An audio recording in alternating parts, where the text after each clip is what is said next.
ನಮಸ್ಕಾರ ಸ್ನೇಹಿತರೆ, ನಮ್ಮ ನಂಬಿಕೆಗೆ ಸ್ವಾಗತ ಸುಸ್ವಾಗತ.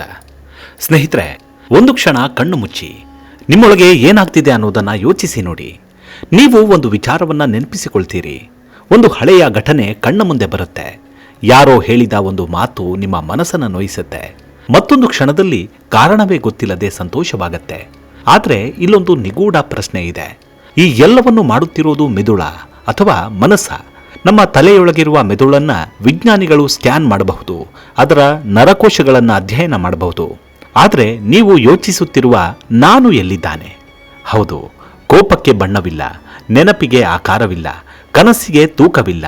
ಆದರೂ ಅವೆಲ್ಲವೂ ನಮಗೆ ನಿಜವಾಗಿಯೇ ಅನುಭವವಾಗ್ತವೆ. ಹಾಗಾದರೆ ಮಿದುಳು ಒಂದು ಭೌತಿಕ ಅಂಗವಾಗಿದ್ದರೆ ಮನಸ್ಸು ನಿಜವಾಗಿ ಏನು? ಮಿದುಳು ಮತ್ತು ಮನಸ್ಸಿನ ನಡುವಿನ ಈ ನಿಗೂಢ ಸಂಬಂಧದ ಹಿಂದೆ ಅಡಗಿರುವ ರಹಸ್ಯವೇನು? ವಿಜ್ಞಾನ ಇದಕ್ಕೆ ಎಷ್ಟು ಉತ್ತರವನ್ನ ಕಂಡುಕೊಂಡಿದೆ?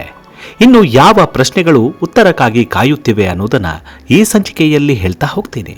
ಅದಕ್ಕೂ ಮುನ್ನ ನಮ್ಮ ನಂಬಿಕೆಗೆ ನಿಮ್ಮ ಬೆಂಬಲವಿರಲಿ. ಎಲ್ಲ ವಿಧದ ತ್ವಚೆಯ ಸಮಸ್ಯೆಗಳಿಗೆ ಧೀಮಹಿ ಪ್ರಾಡಕ್ಟ್ ರಾಮಬಾಣದಂತೆ ಕೆಲಸ ಮಾಡುತ್ತೆ. ಕೇವಲ 3 ದಿನದಲ್ಲೇ ವ್ಯತ್ಯಾಸ ನೋಡ್ತೀರಾ. ಯಾವುದೇ ಅಡ್ಡ ಪರಿಣಾಮಗಳಿಲ್ಲ. ಕೆಮಿಕಲ್ ರಹಿತವಾದ 16 ನೈಸರ್ಗಿಕ ಪದಾರ್ಥಗಳ ಮಿಶ್ರಣದಿಂದ ತಯಾರಾದ 100% ಆರ್ಗ್ಯಾನಿಕ್ ಧೀಮಹಿ ಪ್ರಾಡಕ್ಟ್. ಹೆಚ್ಚಿನ ಮಾಹಿತಿಗಾಗಿ ಕೆಳಕಂಡ ದೂರವಾಣಿಗೆ ಸಂಪರ್ಕಿಸಿ. ಸ್ನೇಹಿತರೆ, ನಾವು ಸಾಮಾನ್ಯವಾಗಿ ಮಿದುಳು ಮತ್ತು ಮನಸ್ಸು ಎಂಬ 2 ಪದಗಳನ್ನು ಒಂದೇ ಅರ್ಥದಲ್ಲಿ ಬಳಸ್ತೇವೆ. ಆದರೆ ವಿಜ್ಞಾನದ ದೃಷ್ಟಿಯಲ್ಲಿ ಇವೆರಡರ ನಡುವೆ ಒಂದು ಪ್ರಮುಖವಾದ ವ್ಯತ್ಯಾಸವಿದೆ. ಮಿದುಳು ನಮ್ಮ ದೇಹದಲ್ಲಿರುವ ಭೌತಿಕ ಅಂಗ. ಅದು ನರಕೋಶಗಳು, ರಕ್ತನಾಳಗಳು, ವಿವಿಧ ರಾಸಾಯನಿಕಗಳು ಮತ್ತು ವಿದ್ಯುತ್ ಸಂಕೇತಗಳ ಸಂಕೀರ್ಣ ಜಾಲದಿಂದ ನಿರ್ಮಿತವಾಗಿದೆ. ಆದರೆ ಮನಸ್ಸು ಎಂದರೆ ನಮ್ಮ ಆಲೋಚನೆಗಳು, ಭಾವನೆಗಳು, ನೆನಪುಗಳು, ಕಲ್ಪನೆಗಳು, ನಿರ್ಧಾರಗಳು, ಆಸೆಗಳು, ಭಯಗಳು ಮತ್ತು ನಾನು ಎಂಬ ವೈಯಕ್ತಿಕ ಅನುಭವಗಳ ಸಮೂಹ ಎಂದು ಸರಳವಾಗಿ ಹೇಳಬಹುದು. ಇಲ್ಲೇ ಒಂದು ದೊಡ್ಡ ರಹಸ್ಯ ಆರಂಭವಾಗತ್ತೆ. ಮಿದುಳನ್ನ ನಾವು ಸ್ಪರ್ಶಿಸಬಹುದು, ಅದರ ಚಟುವಟಿಕೆಯನ್ನ ಕೆಲವು ಮಟ್ಟಿಗೆ ಅಳೆಯಬಹುದು. ಆದರೆ ಆಲೋಚನೆಯನ್ನ ಮುಟ್ಟಿ ನೋಡಲು ಸಾಧ್ಯವಿಲ್ಲ. ಹಾಗಾದ್ರೆ ಭೌತಿಕ ಮಿದುಳಿನಿಂದ ಅನುಭವಿಸುವ ಮನಸ್ಸು ಹೇಗೆ ಹುಟ್ಟುತ್ತದೆ ಎಂಬ ಪ್ರಶ್ನೆಗೆ ಉತ್ತರ ಹುಡುಕಬೇಕು. ಮೊದಲಿಗೆ ಮಿದುಳು ಎಂದ್ರೇನು ಎಂಬುದನ್ನು ಗಮನಿಸಿದ್ರೆ, ಮಾನವನ ಮಿದುಳು ಕೋಟ್ಯಾಂತರ ನರಕೋಶಗಳನ್ನು ಒಳಗೊಂಡಿರುವ ಅತ್ಯಂತ ಸಂಕೀರ್ಣ ಜೈವಿಕ ವ್ಯವಸ್ಥೆ. ನರಕೋಶಗಳು ಪರಸ್ಪರ ವಿದ್ಯುತ್ ಮತ್ತು ರಾಸಾಯನಿಕ ಸಂಕೇತಗಳ ಮೂಲಕ ಸಂವಹನ ನಡೆಸ್ತವೆ.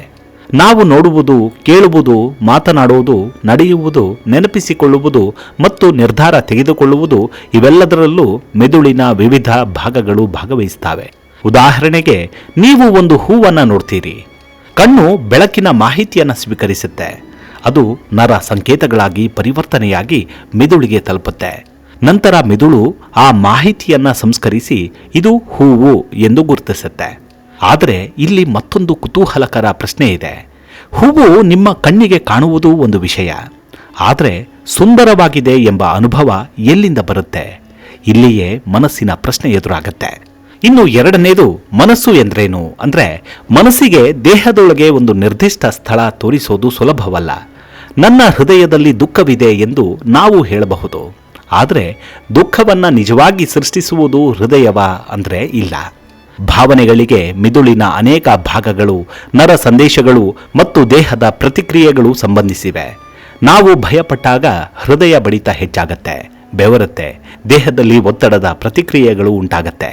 ಅಂದ್ರೆ ಮನಸ್ಸು ಕೇವಲ ತಲೆಯೊಳಗೆ ಇರುವ ಒಂದು ವಸ್ತು ಅಂತ ಹೇಳುವುದು ಸ್ಪಷ್ಟೀಕರಣವಲ್ಲ. ನಮ್ಮ ಮಾನಸಿಕ ಅನುಭವಗಳು ಮಿದುಳು, ದೇಹ ಮತ್ತು ಪರಿಸರದ ಪರಸ್ಪರ ಕ್ರಿಯೆಯಿಂದ ರೂಪುಗೊಳ್ತಾವೆ ಎಂಬ ದೃಷ್ಟಿಕೋನವೇ ಆಧುನಿಕ ವಿಜ್ಞಾನದಲ್ಲಿ ಪ್ರಮುಖವಾಗಿದೆ. ಇನ್ನು ಮೂರನೇದು, ಆಲೋಚನೆ ಹೇಗೆ ಹುಟ್ಟುತ್ತೆ ಅನ್ನೋದು. ನೀವು ಈಗಲೇ ಒಂದು ಪ್ರಶ್ನೆಯನ್ನ ಯೋಚಿಸಿ, ನಾನು ನಾಳೆ ಏನು ಮಾಡಬೇಕು ಅಂತ. ಈ ಒಂದು ಸಣ್ಣ ಪ್ರಶ್ನೆಯ ಹಿಂದೆ ಅನೇಕ ಮಾನಸಿಕ ಪ್ರತಿಕ್ರಿಯೆಗಳು ನಡೀತಾವೆ. ಹಿಂದಿನ ಅನುಭವಗಳು ನೆನಪಾಗ್ತಾವೆ. ಪ್ರಸ್ತುತ ಪರಿಸ್ಥಿತಿಯನ್ನ ಮಿದುಳು ವಿಶ್ಲೇಷಿಸುತ್ತೆ.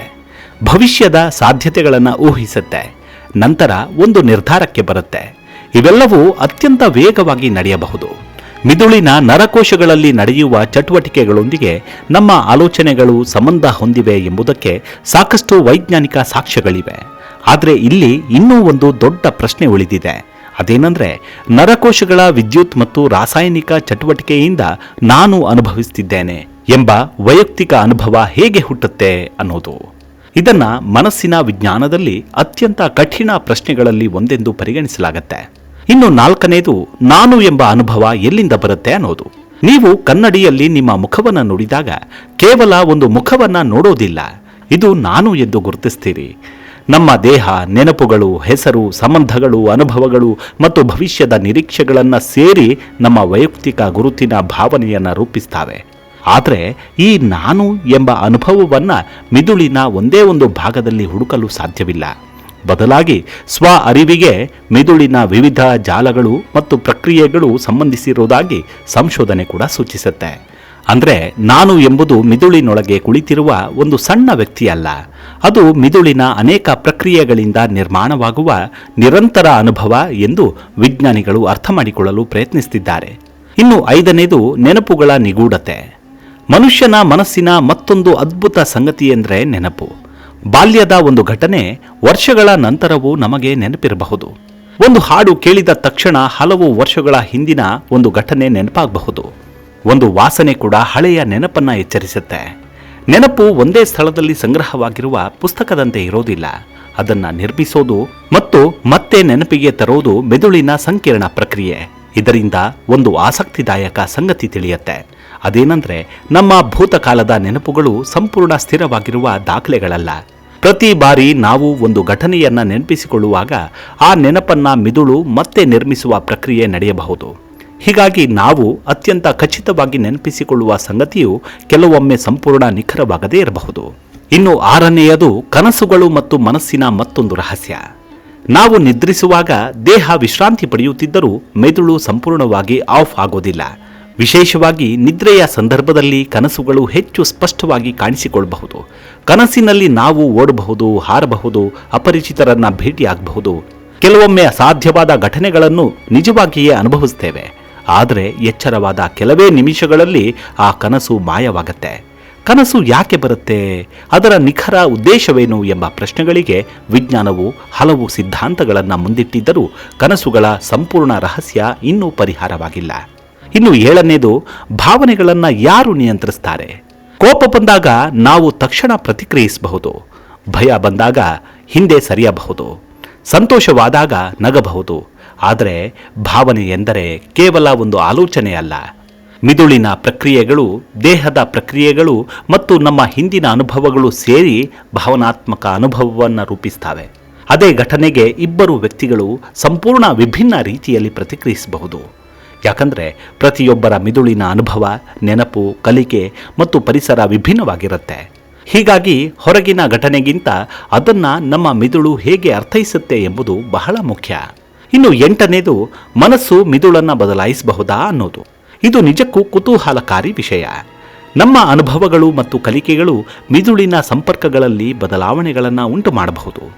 ಅಂದರೆ ಮಿದುಳು ಸಂಪೂರ್ಣವಾಗಿ ಸ್ಥಿರವಾದ ಅಂಗವಲ್ಲ.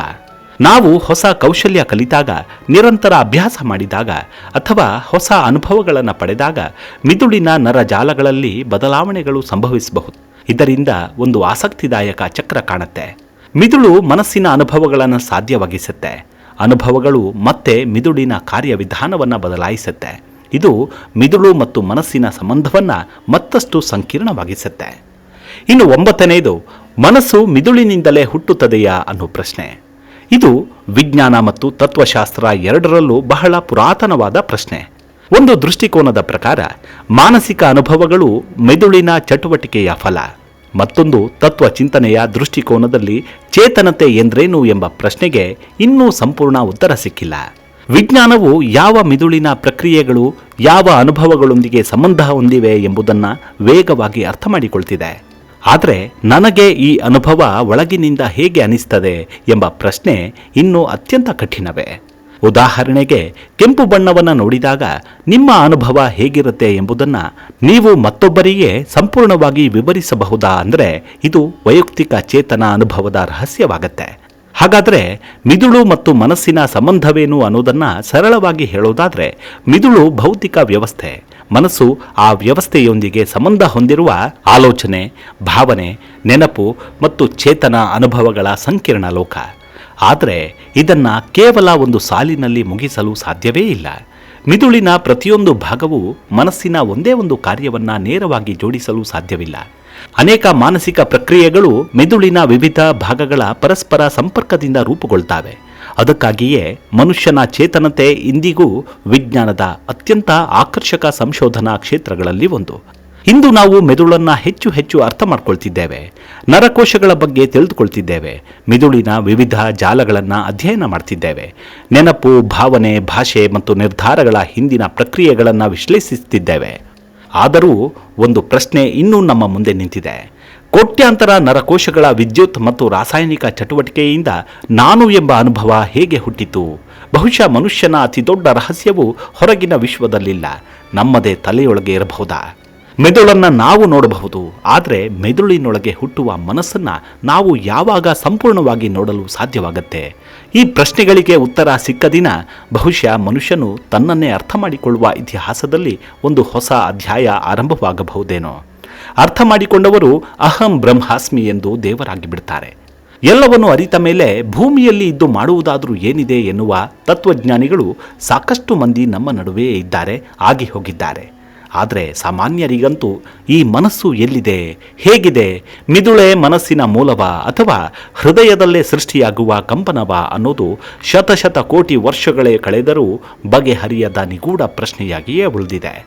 ಇವಿಷ್ಟು ಮಿದುಳು ಮತ್ತು ಮನಸ್ಸಿನ ನಡುವಿನ ಸಂಬಂಧದ ಕುರಿತಾದ ಸಣ್ಣದಾದ ಮಾಹಿತಿ. ಮುಂದಿನ ಸಂಚಿಕೆಯಲ್ಲಿ ಮತ್ತೆ ಸಿಗೋಣ. ನಿಮ್ಮ ಆರೋಗ್ಯದ ಕಡೆ ಗಮನವಿರಲಿ. Take care. ನಮಸ್ಕಾರ.